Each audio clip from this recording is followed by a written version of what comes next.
EMF यानी कि सिर्फ यही काम करेगा, लेकिन जैसे ही आप इस तरह से आगे करोगे इसको, तो इस ईएमएफ में से ये वोल्टेज माइनस होकर ईएमएफ मिलेगा आपको।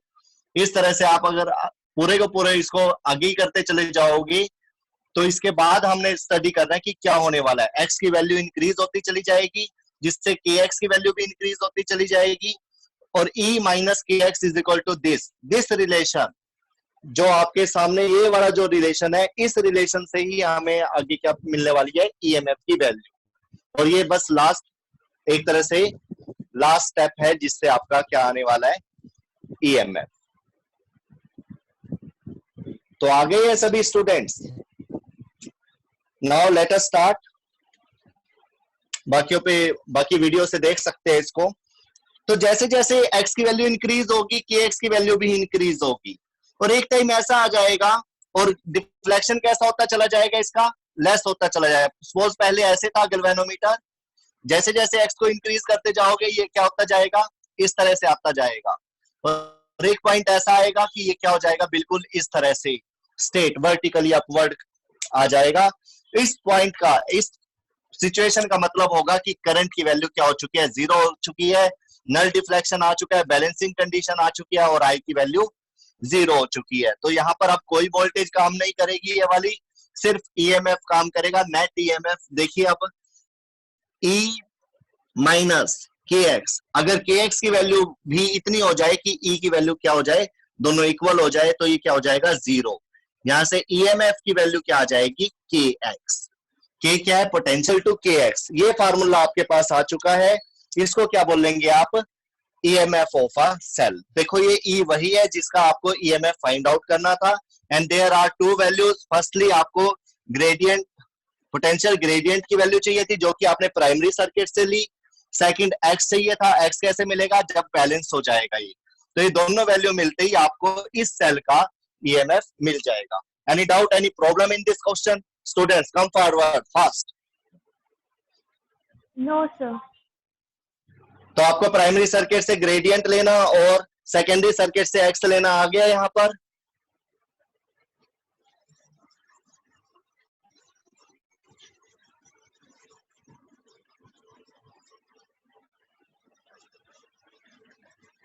इसके बाद नेक्स्ट जो है हमारा वो क्या है, इसको लेंगे हम, compare the EMF of a cell.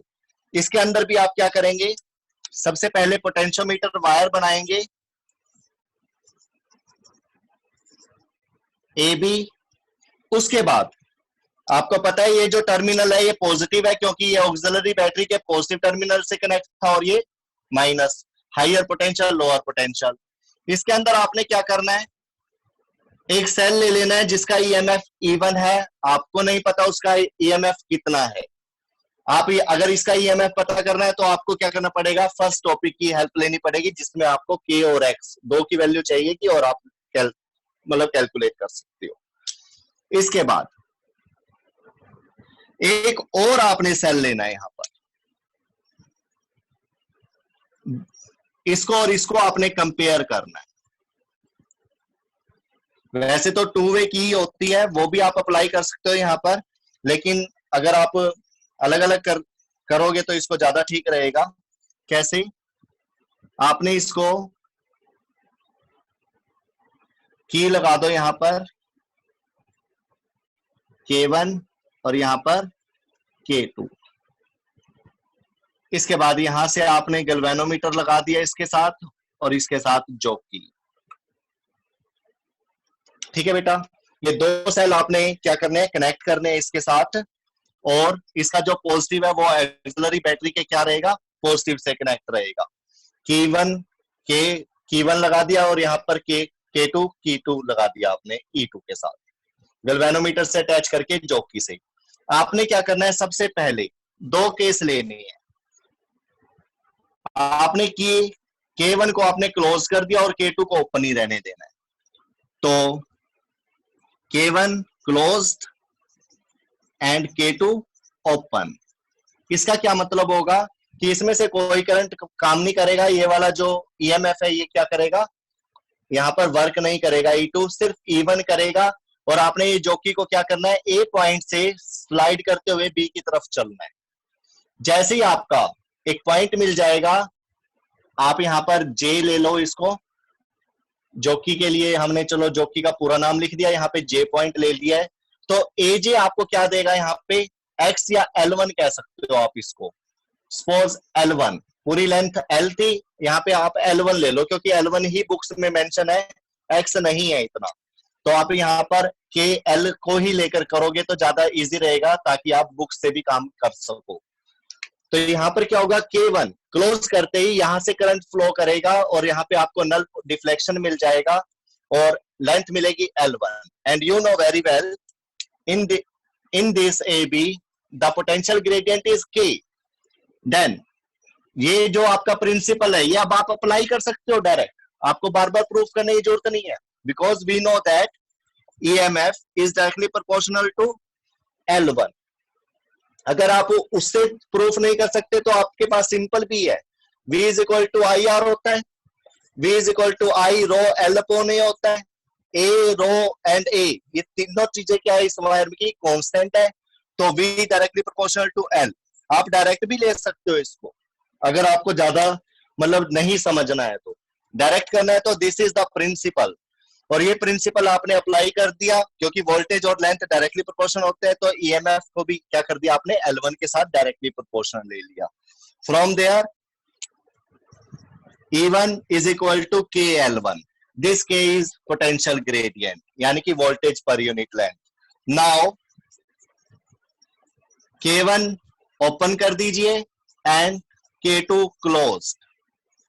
अब आपका E1 काम नहीं करेगा, E2 करेगा। In this case E2 directly proportional to जो ये जॉकी है, अब इसकी बजाय कहां पर कहीं और जाकर क्या करेगी, वो नल डिफ्लेक्शन देगी या बैलेंसिंग कंडीशन देगी, जिसमें करंट की वैल्यू 0 हो जाएगी इस सर्किट में, सेकेंडरी सर्किट में। ये सेकेंडरी सर्किट होते हैं बेटा। तो ये किसके इक्वल और डायरेक्टली प्रोपोर्शन आ जाएगा L2 से, ठीक है। तो E2 is equal to KL2। Now this is equation first, this is equation second. Comparison करिए, रेशो ले लीजिए आप इसकी, क्या हो जाएगी, KL1 upon KL2। From there E1 upon E2 is equal to L1 upon L2। यानी कि आपने दो बैलेंस या दो नल डिफ्लेक्शन लेने हैं, एक E1 को लेकर और एक E2 को लेकर, और आप उन लेंथ की क्या कर दोगे, रेशो ले लो, वही आपकी EMF की रेशो होगी। इन this question there is no need to calculate the EMF of these two cells। ध्यान रखना, कंपैरिजन करते हुए, रेशो लेते हुए आपको कोई जरूरत नहीं है कि आप इनकी वैल्यू को फाइंड आउट करो। जब आपका काम इनकी लेंथ की रेशो लेकर चल रहा है तो आप इनकी वैल्यूज को क्या करेंगे, कैलकुलेट नहीं करेंगे। लेकिन फर्स्ट केस में आपको EMF की वैल्यू मिली है और सेकंड केस में आपने विदाउट EMF वैल्यू निकाले क्या कर दिया, उसकी कंपैरिजन कर दिया। ओके, किसी को कुछ पूछना है इस पॉइंट में, इस टॉपिक में? Students come forward fast. Students कुछ पूछना है बेटा? ये आपका टॉपिक है जो बोर्ड में आता है, सबसे ज्यादा important. Any students want to ask any question from this E1 ratio E2? Am I audible? Am I audible? Yes, sir. Yes, sir. इसको एक बार थोड़ा सा ब्रीफ कर दूं मैं। Yes, sir. हाँ, तो यहाँ पर आपने दो सेल लिए E1 और E2, और उसको क्या करा आपने, इस तरह से सर्किट बना लिया कि अगर आपको E1 से चाहिए तो E1 से काम ले सको, E2 से चाहिए तो E2 से। कैसे? की लगाकर K1 और K2। जैसे ही आपने K1 को क्लोज कर दिया और इसको ओपन, तो आपका सिर्फ E1 सर्किट ही काम करेगा, ये फर्स्ट वाला रेड कलर में। और जो कि आपको क्या देगी, null deflection by sliding on the potentiometer wire. जैसे ही आपको डिफ्लेक्शन नल मिल जाएगा तो इस वैल्यू को आप L1 लोगे, and you know very well this E1 is directly proportional to this L1, and by multiplying with the potential gradient this value becomes voltage। और आपने पढ़ा था कि ये दोनों अगर इक्वल होती है तो क्या हो जाता है, नेट ईएमएफ क्या हो जाएगा, जीरो हो जाएगा, और ये वैल्यू इसके इक्वल ही होता है, नेट ईएमएफ क्या हो जाएगा, जीरो हो जाएगा, और ये वैल्यू इसके इक्वल ही होती है। यू नो वेरी वेल, आपने अभी पिछले केस में ही पढ़ा था इसको, कि हमारे पास था E minus K X is equal to net EMF. अगर के एक्स इक्वल हो जाए इसके तो क्या होगा, E is equal to K X. तो यही थ्योरी आपने यहाँ पे ली, E one is equal to क्या हो जाएगा, के एल वन। इसी तरह से आपने अब इसको इग्नोर कर दिया, इसको ले लिया, तो यहां से आपके पास क्या आ जाएगा, ई टू इज इक्वल टू के एल टू। तो आपने इसकी रेशो लेनी है, और ये रेशो आपको क्या दे देगी, ईएमएफ का कंपैरिजन दे देगी दोनों सेल्स का। आई होप आपने इसको समझ लिया होगा। अब आगे चले,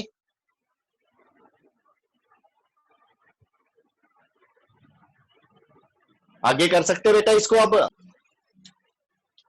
जो ये पोटेंशियोमीटर आपने ले रखा है, इसके अंदर कोई सेल आपको दे दिया जाए, अब आप उसका ईएमएफ फाइंड आउट नहीं करेंगे, क्या फाइंड आउट करेंगे, इंटरनल रेजिस्टेंस। क्या फाइंड आउट करेंगे, इंटरनल रेजिस्टेंस। ये देखिए दोबारा से मैं क्या ले रहा हूं, A B, this is positive higher potential, this is minus negative potential, ये आपका पॉजिटिव है। आपने क्या करा, ये एक सेल ले लिया, ईएमएफ तो चलो इसका ई है जो आपको नहीं कैलकुलेट करना, बट इसका जो इंटरनल रेजिस्टेंस है ये आपको कैलकुलेट करना है, ये आपको बताना है। और ये बिल्कुल सिंपल ही है, अगर आपने पहले जो टॉपिक है उस पर थोड़ा सा ध्यान अच्छा दे दिया है तो। इसके अंदर आपको बस यहां पर क्या करना है, एक रेजिस्टेंस बॉक्स लगाना है। देखो तीनों डायग्राम अलग अलग है एक दूसरे से, ये देखिए यहां पर रेजिस्टेंस है जिसमें आप की निकालकर कोई भी रेजिस्टेंस ले सकते हो। This is EMF, this is internal resistance. तो सबसे पहले आपने क्या करना है, यहां पर या तो की लगा दीजिए, की लगा दीजिए, यहां पर इजी रहेगा, नहीं तो इन्फिनिटी लेकर करना पड़ेगा आपको। ये देखिए सबसे पहले मैंने ये की को ओपन कर दिया, की को ओपन करते ही ये जो पार्ट है ये काम करना बंद कर देगा, सिर्फ ये ईएमएफ काम करेगा। और ये ईएमएफ क्या काम करेगा, सपोज ये वैल्यू क्या हो गई आपकी L1। तो can you tell me when resistance box is disconnected, तो E की वैल्यू क्या आएगी, E डायरेक्टली प्रोपोर्शनल टू क्या होगा, टेल मी हरी अप। अब तो पता लग गया होगा आपको कि इसका रिलेशन किसके साथ है, KL1। यस L1 होगा, और E is equal to KL1। This is equation first. But in second case resistance box जो आपने इसके साथ पैरेलल में लगाया है वो आपने क्लोज कर दिया, नाउ क्लोज्ड। अब आप दोबारा से गैल्वेनोमीटर की जो ये जॉकी है अटैच है, इसको स्लाइड करेंगे तो सपोज आपकी वैल्यू यहां पर आ गया J dash. Now this is not the EMF, this is the terminal potential difference. क्या आपको पता है ये कि जो ये एक बैटरी होती है, जब तक इसमें करंट पास नहीं होता तब तक हम इसका ईएमएफ लेते हैं, और जैसे ही आप इसके अंदर कोई रेजिस्टेंस लगा दोगे तो करंट फ्लो करना शुरू कर देगा। Now this battery becomes voltage, terminal potential difference में कन्वर्ट हो जाती है। तो इसमें भी आपने क्या करा, ये टर्मिनल पोटेंशियल डिफरेंस में कन्वर्ट हो जाएगा, और इसकी वैल्यू क्या हो जाएगी, directly proportional to L2। Now this V becomes KL2 from first and second। E upon V is equal to क्या आ जाएगा, यहां से आपके पास L1 upon L2। K से K क्या हो जाएगा, कैंसल हो जाएगा। यहां तक आ गया समझ में, Yes sir। दोबारा बताओ। दो E डायरेक्टली प्रोपोर्शनल टू क्या आई थी, L1। लेकिन जैसे ही आप रेजिस्टेंस बॉक्स इसके साथ लगा दोगे तो ये ईएमएफ नहीं काम करेगा, ये ईएमएफ से क्या हो जाएगा, पोटेंशियल डिफरेंस में कन्वर्ट हो जाएगा, टर्मिनल पोटेंशियल डिफरेंस, जिसको आप V से लिखते हो। तब इसकी वैल्यू में कुछ ना कुछ क्या होएगा, चेंज आएगा, L1 से L2 आ जाएगा, यानी कि कुछ ना कुछ लेंथ में क्या होएगा, जो कि स्लाइड करके ही आपको बैलेंसिंग कंडीशन नल डिफ्लेक्शन मिलेगा, जिसकी वजह से आपके पास V की जो डायरेक्टली प्रोपोर्शनल होगी वो लेंथ L2 आएगा। तो E और V, E is equal to KL1, V is equal to KL2 आ जाएगा। तो आपने इसकी रेशो लेनी है, ये रेशियो आ जाएगी E upon V is equal to L1 upon L2। यहां पर आने के बाद आपने क्या करना है, सिंपल इंटरनल रेजिस्टेंस का फार्मूला होता था आपके पास, जो आपने पहले पढ़ा भी हुआ है, small r is equal to E upon V minus 1 bracket capital R से आपने मल्टीप्लाई। जो ये कैपिटल R है वो वैल्यू ये है जो आपने क्लोज करने के बाद यहां से ली थी। बाकी टर्म में क्या रह गया, E upon V। Instead of E upon V you have to put here L1 upon L2 minus 1 into R. So by this formula you can calculate the value of internal resistance. क्योंकि आपने क्या करा, E और V की ratio आपको देखो, ये EMF थी, EMF की रेशियो, EMF की value you can calculate by this device, but internal resistance की वैल्यू कैसे कैलकुलेट कर सकते हो, because you have the formula E upon V minus 1। आपने इस फार्मूले के बिहाफ पर क्या करा, आप तो बस यहां तक ही कर सकते थे पोटेंशियोमीटर से, E upon V is equal to L1 upon L2, but यहां से आपको इंटरनल रेजिस्टेंस की वैल्यू तो नहीं मिल सकती। आपने क्या करा, आपको पता था कि E अपॉन, कुछ पूछना है, hurry up come forward. Sir primary circuit की बैटरी को आपने ऑक्सिलरी बैटरी भी बोला था, उसको स्टैंडर्ड सेल बोला था कि नहीं? स्टैंडर्ड सेल, हाँ एक स्टैंडर्ड सेल, हाँ ऑक्सिलरी बैटरी या ऑक्सिलरी सेल या स्टैंडर्ड सेल बात एक ही है, उसी को लेकर हम काम कर रहे हैं। वो प्राइमरी सर्किट में था जो हमने पोटेंशियल ग्रेडियंट निकालने के लिए यूज करा था, वो ईएमएफ था ना स्टैंडर्ड सेल। लेकिन हमने वायर के बीच में ए टू बी जब आप लेकर आए तो हमने वोल्टेज कहना शुरू कर दिया था उसको, पोटेंशियल डिफरेंस। और जब तक ऑक्सिलरी बैटरी की बात होगी वो ईएमएफ, तो उससे थोड़ा कम हो जाएगा यहाँ पर। और कोई क्वेश्चन बेटा? जो ये पोटेंशियोमीटर है, सॉरी, पोटेंशियोमीटर और वोल्टमीटर दोनों ही वोल्टेज के लिए यूज करते हैं, लेकिन पोटेंशियोमीटर ज्यादा सेंसिटिव होता है वोल्टेज के कंपैरिजन में। पोटेंशियोमीटर से आप ईएमएफ निकालते हैं, और जो ये आपका वोल्टमीटर होता है, वोल्टमीटर से आप टर्मिनल पोटेंशियल डिफरेंस निकालते हो। मतलब टर्मिनल पोटेंशियल डिफरेंस और ईएमएफ में क्या होता है, फर्क होता है। फर्क कैसा, सपोज आपने 12 वोल्ट की बैटरी लगा दी आपने किसी सर्किट में, लेकिन जैसे ही उसमें से करंट पास होना शुरू हो जाएगा, देखो करंट पास नहीं हो रहा था तो 12 वोल्ट काम करेगी, करंट पास होना शुरू हो जाएगा तो वो 12 वोल्ट से कम हो जाती है। जैसे ये सर्किट मैंने बनाया, यहाँ पर 12 वोल्ट था, और जैसे ही करंट पास होने लगेगा यहाँ से आर में से ही जाएगा, तो यहाँ पर आपको 12 वोल्ट नहीं मिलेगा, यहाँ पे आपके पास 12 से कम हो जाएगा। तो यहाँ पे जो वोल्ट मीटर आप लगाते हो तो वो 10.5 की रीडिंग देगा, ना कि 12 वोल्ट की। तो ये पोटेंशियोमीटर है, वोल्टेज को लेके काफी सेंसिटिव होता है। तो ये आपको ईएमएफ यानी कि पूरी बैटरी जो आपने सेल लिया था उसकी वैल्यू कितनी है वही दे देगा। और कोई क्वेश्चन?